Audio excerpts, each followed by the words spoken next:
Olá, queridos pais de Cristo, tudo bem? Muito obrigado que você chegou até aqui. Isso demonstra que você tem um apreço pela palavra de Deus e deseja mais conhecimento para poder gerar edificação na sua vida. Eu quero pedir que você, antes de assistir esta mensagem, possa deixar o seu like, possa comentar o que essa mensagem surtiu de efeito na sua vida e compartilhar para os seus amigos. Isso me ajudará muito a continuar levando esta mensagem a outras pessoas. Faça isso e você estará abençoando a vida de muita gente. Agora se prepare, porque esta mensagem vai impactar a sua vida. Deus te abençoe. E hoje nós vamos trabalhar um assunto de extrema relevância para todos nós. Assim como toda a Bíblia, mas alguns assuntos, eles falam fortemente as nossas necessidades mais urgentes. Hoje eu quero falar sobre como vencer os 4 cárceres da vida. Abra sua Bíblia no Evangelho de Jesus escrito por João, no capítulo de número 8 e o versículo de número 32. Talvez um dos textos mais conhecidos da igreja. E eu quero tomá-lo como base do nosso estudo bíblico de hoje, exatamente pela sua objetividade. Não iremos explorar exclusivamente esse texto e os contextos, mas ele será a base do nosso estudo de hoje. Quem mandou, diga amém? Está escrito assim, a palavra de Deus: e conhecereis a verdade, e a verdade vos libertará. E conhecereis a verdade, e a verdade vos libertará. Como vencer os 4 cárceres da vida? À medida que fomos aqui falando, vamos estar conhecendo um após outro. E, uma vez conhecendo, fazendo as devidas aplicações à nossa vida, para o nosso crescimento pessoal. Preste atenção: crescimento pessoal, nosso crescimento psíquico, psicológico, questões comportamentais, nosso crescimento espiritual e o nosso crescimento material. Entender o estudo de hoje é ter nas mãos as ferramentas para crescer nessas 4 áreas: na área espiritual, na área mental, crescimento na área sentimental ou emocional e crescer também na área material. Eu quero que você preste muita atenção, porque em alguns momentos, certamente nós vamos nos identificando com o que vai sendo ministrado, e à medida que você se identifica, isso gera uma conexão. Você se identificou com algo que está sendo falado, gera conexão. Essa conexão vai lhe ajudar a trazer você para bem perto do texto, e é claro, melhor que isso, aplicar os princípios que nós vamos aqui aprender, e é claro, por fim, gerar crescimento. Perceba que Jesus fala sobre 2 coisas: conhecimento e liberdade. No versículo 32, conhecimento e liberdade. E que a presença de um resolve o problema do outro. Você passa a ter conhecimento, e este conhecimento lhe torna livre. Eu estava estudando sobre isso, e isso me tocou profundamente. Bom, Jesus está dizendo: se a gente alcança um determinado nível de conhecimento sobre alguma coisa, isso gera liberdade. Vamos pensar o contrário disso. Se ele diz que obter conhecimento, isso provoca ou nos dá liberdade em relação a uma coisa, então isso é o mesmo que dizer que a falta de conhecimento gera um aprisionamento em nossas vidas em várias áreas. Preste atenção: se eu estou desprovido de conhecimento sobre alguma coisa, e isso me tornar aprisionado, escravizado por aquilo que eu não conheço. Logo, conhecendo, isso me dá a possibilidade de me libertar de algo que está me aprisionando. Sei que talvez você não tenha entendido nada até agora, mas tudo bem, vai entender. Mas eu quero dar um exemplo só para elucidar o que a gente está falando nesta palavra introdutória.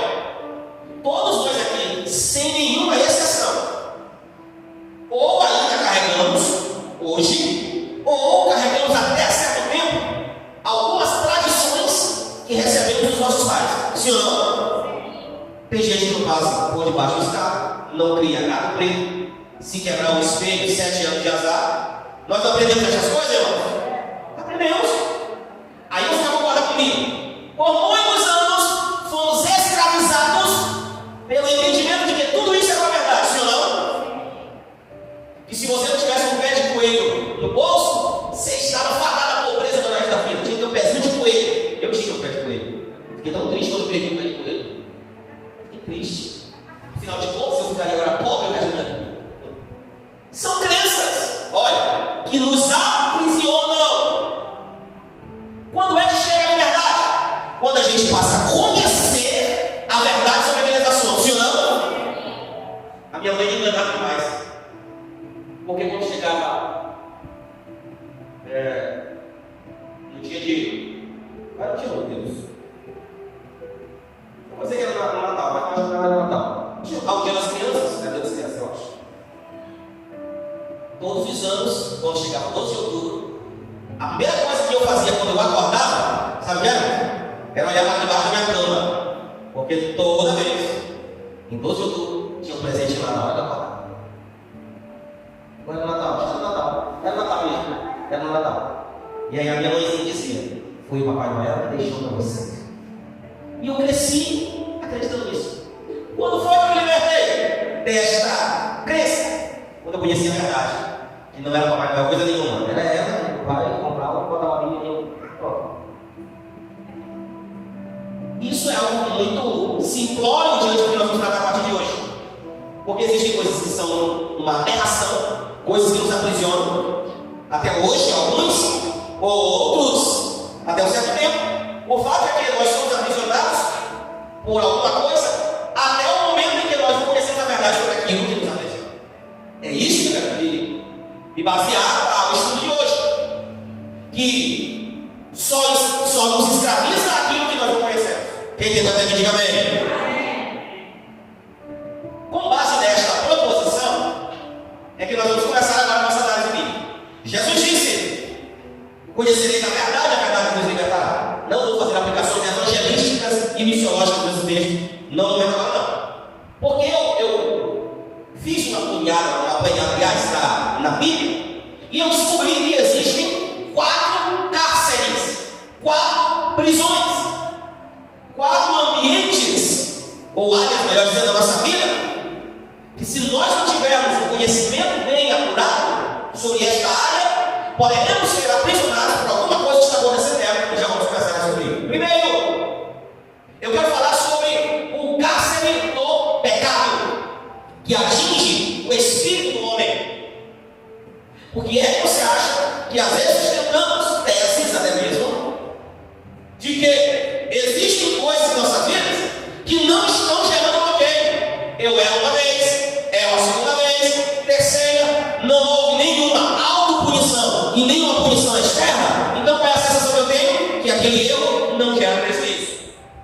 Porém, a luz da palavra de Deus é pecado, e tudo que é pecado distancia a gente de Deus, compromete a nossa comunhão e bloqueia muitas coisas da nossa vida. Então eu vou ver aqui. O primeiro cárcere que nós precisamos vencer é o cárcere do pecado. Provérbios 28, versículo 13, um texto muito conhecido entre nós, diz assim: aquele que encobre a sua transgressão não prosperará, mas aquele que confessa e deixa alcança. Logo, o proverbista diz o seguinte: que o pecado gera bloqueio, nos aprisiona e não permite a gente ter acesso a coisas novas da parte de Deus na atmosfera espiritual. E eu notei aqui: qual é o bloqueio do pecado? Ou quando acontece o bloqueio do pecado? Quando ele é encoberto, quando é camuflado, quando é escondido. E quando é que a gente vence este cárcere da nossa vida? Primeiro, está no texto, em Provérbios 28, 13. Primeiro, quando a gente reconhece. Segundo, quando confessa. E terceiro, quando abandona. Bendito seja o nome do Senhor para sempre. Tem gente que não está avançando na vida por causa deste cárcere. Porque quanto mais encobrimos, camuflamos e escondemos, mais isso nos aprisiona. Mais vivemos aprisionados. Logo, a chave que abre a A porta para a libertação do cárcere do pecado está exposto no texto sagrado. Aquele que confessa e deixa alcança a misericórdia, bendito seja o nome do Senhor. Quantas pessoas são bem-sucedidas em várias áreas da vida, mas são encarceradas na área espiritual. Por quê? Porque tem dificuldade de reconhecer erros, tem dificuldade de confessar após reconhecer, e pior do que isso, não quer abandonar. Porém, esse bloqueio só é possível ser vencido quando vivemos segundo as orientações da palavra. E a palavra diz: o que confessa e deixa, alcança misericórdia. Quando você entende isso, levante a mão e glorifica a Deus. É o mesmo que dizer: o perdão ou o conhecimento sobre o perdão é a chave que abre a porta da libertação do cárcere do pecado. Quem entendeu o primeiro ponto, diga amém. O segundo cárcere que precisamos vencer, anote, é o cárcere da nossa mente. Olha, preste atenção aqui. Quando falamos do cárcere da mente, estamos falando de bloqueios que são criados na nossa mente. Estamos falando de coisas que nos aprisionam, não no mundo físico. Não está acontecendo nada no mundo físico, mas no metafísico está acontecendo muita coisa. Tem gente que é livre, não tem algemas nas mãos, mas tem algemas na mente. Tem gente que não tem corrente nos pés, mas tem correntes que aprisionam a sua mente. Mas não, como é que a gente fala isso?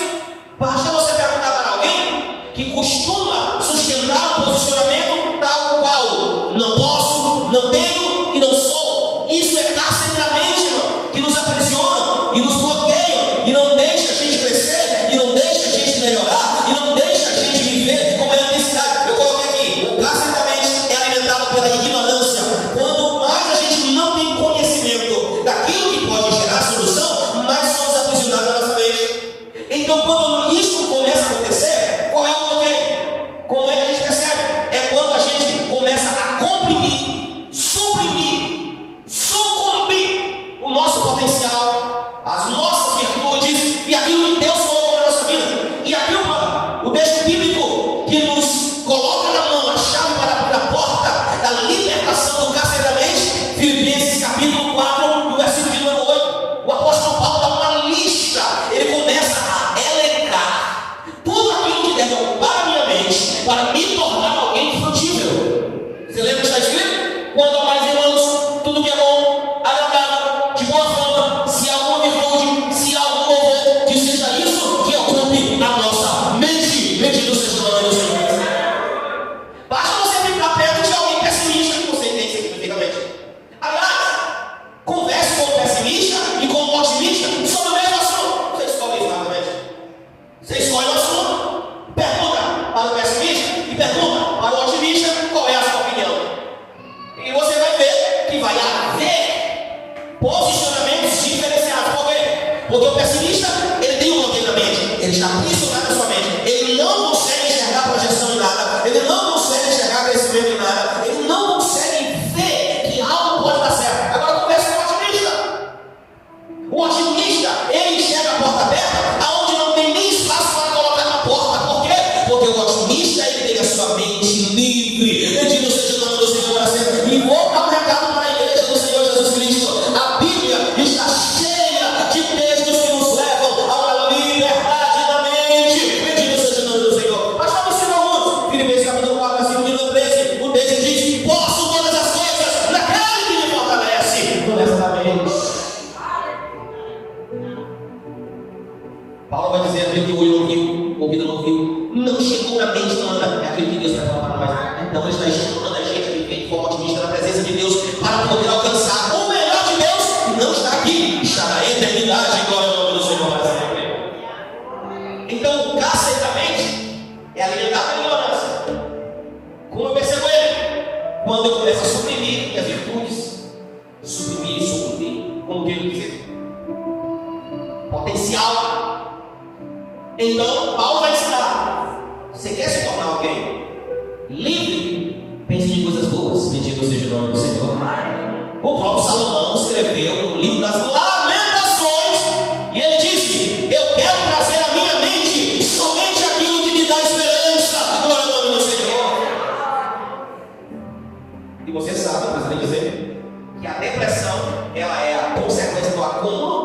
pensamentos negativos. É ou não é? De tanta pessoa pensar e pensar que não pode, que não é, que não chega, que não conquista, que não vai dar certo. Então, o que começa a acontecer? A mente da pessoa fica encarcerada, aprisionada. E isso gera bloqueios. Aí a pessoa diz: eu não vou chegar lá, eu não vou conquistar, eu não vou ser ninguém. Bloqueios na mente. Inclusive, antes de ontem, eu comprei um livro de um especialista em neurolinguística, me chamou a atenção, e eu fiquei impressionado com o tema, mas não comecei a ler. Comprei agora recentemente, estou terminando uma leitura de um livro. Quando eu terminar, eu vou começar a ler. E ele fala sobre o poder da mente. E ele fala da equação da mentalidade positiva. Eu fiquei curioso, deve ter alguma coisa ali, com certeza relacionada à Bíblia. Porque Provérbios 27:4 diz assim: aquilo que você pensa é aquilo que você é. Então aquilo que a gente pensa é aquilo que nós podemos nos tornar, ou seremos. Então o que eu falo tem poder para determinar um padrão comportamental na minha vida. E isso é tão verdade que quanto mais a gente diz eu sou pobre, mais pobre a gente fica. E quanto mais a gente diz eu vou melhorar de vida, mais as coisas vão melhorando. Foi aí que eu descobri porque a Bíblia diz, lá em Deuteronômio, que nunca faltará pobre na terra. Fica assim, nunca faltará pobre na terra. Sabe por quê? Não é pela questão de escassez de dinheiro, é por causa do aprisionamento da mente. Tem gente que não prospera, não é porque não tem oportunidade, é porque ela determinou que ela quer viver em um nível de mediocridade e pobreza. Então ela não vai passar daquilo. Passar daquilo é algo absurdo. E nós recebemos isso. Nós recebemos isso dos nossos pais, dos nossos antepassados. Como me libertar disso? Vai para a Bíblia. Pense naquilo que é bom, agradável, que tenha louvor, que glorifica a Deus, que venha contribuir, agregar valor para a sua vida. Pense nisso e você se tornará uma pessoa bem-sucedida.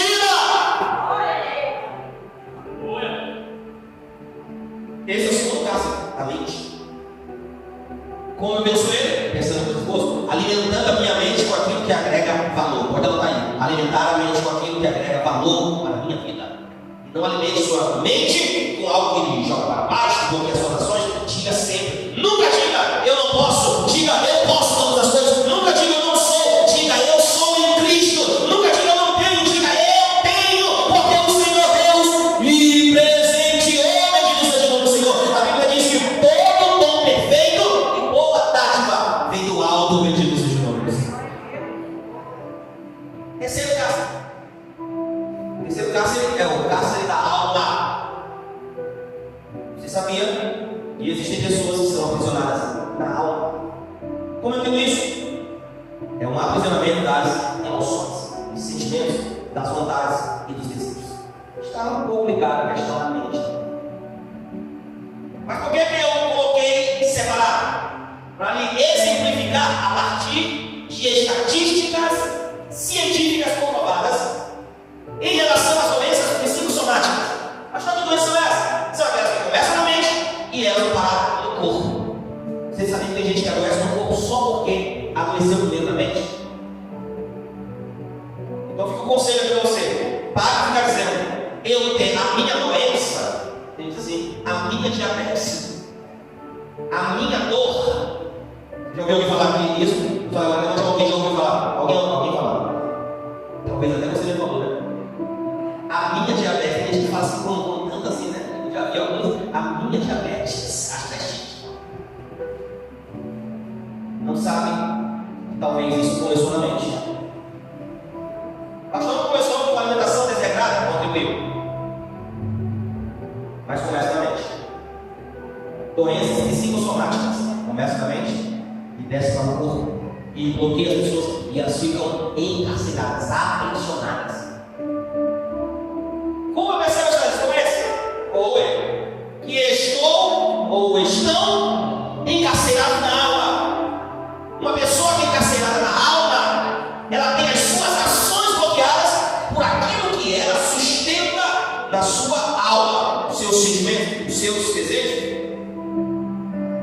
A exemplo disso, pessoas que tiveram algum tipo de trauma, frustração ou decepção. Os traumas, frustrações e decepções aprisionam a alma da pessoa e bloqueiam as suas ações. Quando você se decepciona com alguém, você vai ter dificuldade de começar a confiar em outra pessoa, porque você se decepcionou com alguém que você confiou. Bloqueia. Isso é um cárcere da alma. Gente que não se casou mais por causa de uma frustração de um primeiro casamento. Gente que não quis mais ser empresário porque a primeira empresa quebrou. Conheço muitas pessoas, muitos bons pregadores, bons ensinadores, bons administradores, que não entraram no ministério pastoral porque a sua primeira experiência na liderança da igreja não deu certo e criou um trauma e se frustrou e bloqueou as ações. Não fez mais, não produziu mais, não quis mais. E Deus não nos chamou para vivermos aprisionados na alma. Você quer ver um texto bíblico que é um contra-golpe ao encarceramento da alma? Jeremias capítulo 29, versículo 11 a 13. O texto diz: eu bem sei os pensamentos que eu tenho sobre vós, diz o Senhor, pensamentos de paz e não de mal, para vos dar o fim e esperais. Então passareis a hora a mim, me buscareis e me achareis quando me buscardes de todo o vosso coração, e serei achado de vós, diz o Senhor. Mas o que esse texto tem a ver com encarceramento da alma? Tem tudo a ver. Deus está dizendo: os meus pensamentos são maiores do que os pensamentos que você sustenta. Ele disse: eu disse os pensamentos que eu tenho sobre vós, pensamentos de paz. O traumático, o frustrado e o decepcionado, o que é que ele sustenta? Não é pensamento de paz. São pensamentos que bloqueiam as ações. Bloqueou as ações, vai deixar de viver. Quantas amizades deixou de construir porque sustentou um trauma, uma decepção? Quanto de dinheiro deixou de ganhar? Por quê? Porque alimentou ou ficou aprisionado a uma frustração. Quantas coisas deixou de viver, coisas boas da vida? Porque ficou atrelado, encarcerado por um trauma. Deixou de viver. A vida vai passando, porque o tempo não espera por ninguém. E deixou de viver, deixou de produzir, deixou de ser feliz, porque estava aprisionado na alma. Mas quando a gente olha para o texto como esse, Deus dizendo: eu sei o pensamento que eu tenho sobre vocês. Pensamento de paz, não é de mal. As coisas que você viveu, que gerou trauma, decepção e frustração, isso contribui para o seu mal. Mas o que Deus pensa a seu respeito é que tem coisas maiores, que tem coisas melhores, que Ele pode tirar de você. Liberte-se da alma. Porque Ele disse: então passareis a orar a mim, eu vou ouvir, e eu serei achado de vocês. Glória ao nome do Senhor para sempre. O cárcere da alma bloqueia as nossas ações. Mas quando a gente se abraça, preste atenção, quando a gente se abraça com as promessas de Deus, os cárceres da nossa alma são quebrados e vivemos uma liberdade na nossa alma. Bendito seja o Senhor. Na prática, o trauma não vai mais dizer nada. As decepções e frustrações não terão mais voz de comando na nossa vida. Quem é curado na alma não vive em função de traumas, decepções e frustrações. Pelo contrário, ele vive abraçado com as promessas de Deus. Você nunca vai ver um homem ou uma mulher livre, liberto na alma, viver encarcerado nas suas emoções. Você nunca vai ver. Nunca vai ver. Isso só acontece eles estão dentro ou fora da igreja. Os cárceres da alma só vêm na vida das pessoas. Porque alguém diz assim: pastor, em frente tem depressão. Sim. Sim. Porque ao invés de se abraçar com a promessa, alimentou pensamentos negativos. Ficou enclausurado. Pensando noite e dia nos traumas, nas frustrações, nas vidas, as coisas que deram errado, e deixou de produzir, deixou de dar a volta por cima para conquistar a alma mais da sua vida. Mas em nome de Jesus, nós não seremos encarcerados na alma, nós teremos a nossa alma livre, liberta e cheia da presença de Deus. Tem gente que teve trauma na vida, passou por trauma na vida, mas hoje é liberta. Tem gente que foi decepcionada na vida, mas hoje é liberto. Tem gente que se frustrou muito na vida, mas é liberto. E hoje os traumas, decepções e frustrações não tem nenhuma interferência na sua vida. Continua produzindo, crescendo, avançando e melhorando a cada dia. Glória ao nome do Senhor para sempre.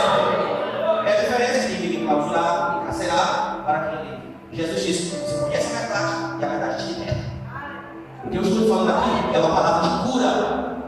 Cura para a situação do pecado, cura para a situação da mente e cura para a alma. Bendito seja o nome do Senhor. O último cárcere, esse que é interessante, é o chamado cárcere da pobreza. E aqui eu não vou falar da pobreza de espírito, não. Não é pobreza de espírito, porque eu já falei dela. O primeiro ponto.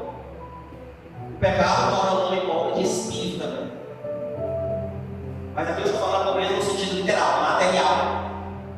Deixar de prosperar materialmente, de melhorar materialmente, as coisas expandir materialmente. Você sabia que isso é um cárcere? A pobreza é um cárcere. Vou exemplificar e você vai concordar. Você passou, é muito provável que na sua infância você recebeu muita palavra do tipo: tá bom, você tem, não precisa ter muito. Alguém disse assim para você: todo rico é besta, então fique pobre mesmo, pobre que é feliz. Alguém já recebeu essa palavra? Já recebeu? Já recebeu? Não. Vergonha. Fomos condicionados ao momento da pobreza. Com palavras, com palavras. E se eu te disser que a Bíblia está cheia de passagens que nos estimulam a nos tornarmos prósperos materialmente, você acredita? Diga amém. Amém. Abra comigo Provérbios capítulo 3, versículo 9. Cárcere da pobreza. E eu vou já te dar a evidência é exemplo mesmo. A consequência. Como é que eu sei que eu estou no cárcere da pobreza? Vou já dizer, mas vamos ler o texto bíblico, e aí lendo o texto fica fácil de entender o restante. Provérbios 3, versículo 9 e 10. Olha o que está escrito, acompanha essa Bíblia. Honra ao Senhor com teus bens, com as primícias de todos os teus rendimentos. O que diz o versículo 10 aí, Lucas? E se esvaziarão, assim, se encherão com fartura os teus celeiros, assim como transbordarão de vinho os teus reservatórios. E aí o versículo 10 está propondo: se nós honramos a Deus com aquilo que Ele coloca na nossa mão, tudo que eu já tenho multiplica. Quem recebe, levante a mão e glorifica a Deus.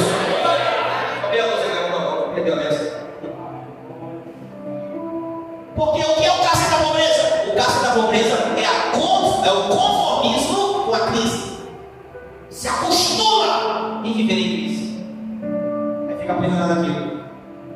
Então tudo que fala para você, olha o aprisionamento aqui. Tudo que fala para você de prosperidade, você cria resistência. Por quê? Porque está em crise. Aí o pregador diz: levanta a mão para receber a palavra na festa. Você não levanta porque não acredita mais que vai prosperar. É assim. É o cárcere da pobreza, que é dominada, uma pessoa que é dominada pelo sentimento de crise. Ela nunca imagina que pode sair da crise. Fica ali, ó, encarcerada. Vou me acostumar com a pobreza, vou me adaptar à pobreza, porque não vai dar para mim fugir da pobreza. Não sei se você está percebendo uma coisa. Já percebeu que estes cárceres, todos eles estão ligados um ao outro? Percebeu isso? Porque o cárcere da pobreza, ele começa na mente. Aliás, ele começa no pecado. Porque a pessoa vive no pecado e não desenvolve o princípio do ofertar, do dizimar, da generosidade. Por quê? Porque está no pecado, aí a mente fica bloqueada para as coisas que geram prosperidade. Então está no pecado, aí a mente vai trabalhar em quê? No ambiente da pobreza, aí a alma vai ficar aprisionada. Eu sofri uma falência, nunca mais eu vou poder melhorar minha vida financeira. E aí, por fim, chega o cárcere da pobreza. Aí se conforma. A ponto na igreja a gente ouviu dizer que rico vai para o inferno. Você já ouviu isso? Ainda dizem que foi Jesus que falou. Onde está escrito isso? Que o rico vai para o inferno. Tem algum escrito? Tem, pastor. Lá no Evangelho, aleluia, capítulo tal, e versículo tal, o Jesus disse que os ricos não vão para o inferno. Não, os ricos vão para o inferno. Ele disse: quão dificilmente os que colocam o seu coração na riqueza entrarão na riqueza. Aí ele diz: o rico vai para o inferno. Aí, com base nisso, ele diz assim: ser rico é viver no pecado. Aí a consequência disso, cárcere da pobreza. As maiores posições nos cargos públicos não são ocupadas pelos crentes. E as coisas por quê?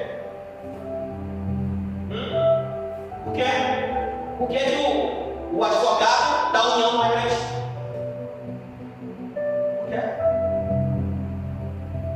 Por que a maioria dos reitores das faculdades não são crentes? Por que entre os 17 bilionários do Brasil, nenhum é crente? Nenhum.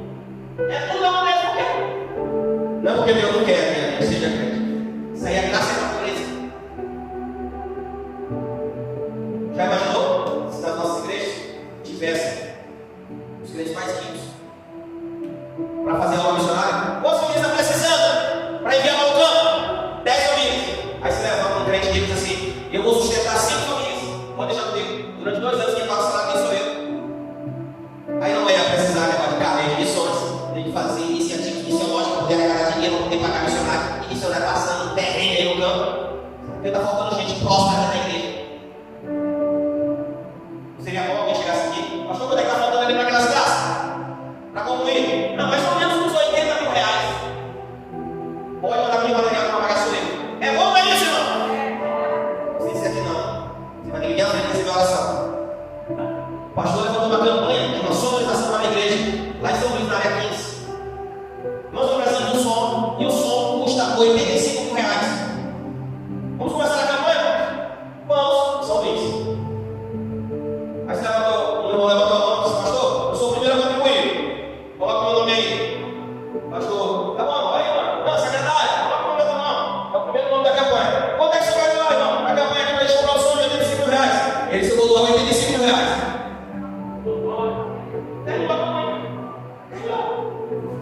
Isso é bom, né, irmão? Como é que alguém vem dizer esse negócio de ser rico é coisa do cão? Irmãos, olha o que o texto diz assim, Provérbios 3 e 9 diz o quê? Honra ao Senhor com os seus bens e com toda a tua renda. E ele diz o texto: quando a gente honra Ele com tudo que Ele nos deu, aquilo que já está na nossa mão, Ele multiplica agora no nome do Senhor. Sabe qual é a evidência de quem está aprisionado com o cárcere da pobreza? Vou dar um exemplo: avareza, soberba, mesquinhez. Esses aí estão. E aí o pior, que o avarento, o soberbo e o mesquinho, quanto mais ele quer, assim mais as coisas se fecham para ele. E às vezes até alguns tem um pouquinho mais. E o que Deus está ensinando? Honradez e fidelidade destrava a nossa prosperidade. Honradez e fidelidade destrava. Nos liberta do cárcere da pobreza e a gente prospera, cresce, melhora. E a gente melhorando, a nossa família melhora. A gente melhorando, a obra de Deus melhora. Por quê? Porque vamos ser para poder suprir as nossas necessidades e ainda abençoar a obra de Deus. Tem alguém que quer essa palavra? Levanta a mão para cima dele. Eu já também posso. Eu estava estudando, então eu não posso falar. Eu quero para minha vida. Eu quero prosperar. Eu quero ser livre do cárcere da pobreza. Eu quero ser livre do cárcere da alma, livre do cárcere da mente, livre do cárcere do pecado, para poder viver uma vida de intensas bênçãos de Deus para a nossa vida. Você percebeu que os cárceres, presta atenção, olha para cá para você entender. Os cárceres que mencionei limitam a nossa visão. Não é isso? Limita. O pecado não deixa a gente enxergar a grandeza do perdão. Isso, limita. O cárcere da mente não deixa a gente acreditar que pode vir dias melhores. O cárcere da alma não nos deixa acreditar que a gente pode se tornar um vencedor novamente. O cárcere da pobreza não deixa a gente enxergar que Deus quer nos fazer prosperar na nossa vida material. Os cárceres bloqueiam a nossa visão. Agora recebe a palavra comigo. Jesus disse: conheça a verdade. Conheça a verdade. Conheça a verdade. E